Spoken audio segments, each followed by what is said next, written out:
Welcome to Bachan's Corner, where we read stories and use our imagination. Everybody, welcome back. Tonight we're going to read Blue's Clues and You, Rainy Day. Rainy Day. Hi, my name is Josh. This is Blue. We love rainy days.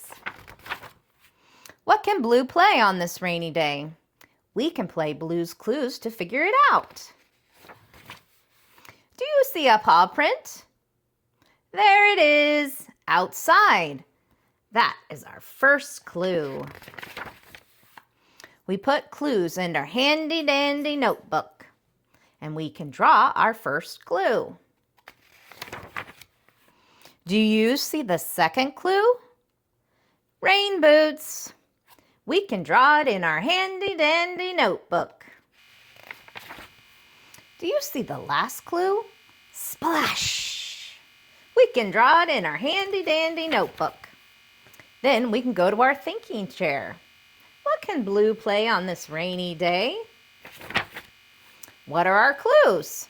Outside, rain boots, and splash.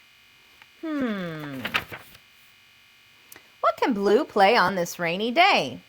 Yeah, she can splash outside in her rain boots. Blue and I go outside and we jump in puddles.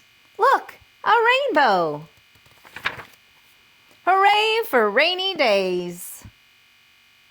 All right, the end. Until next time. Bye.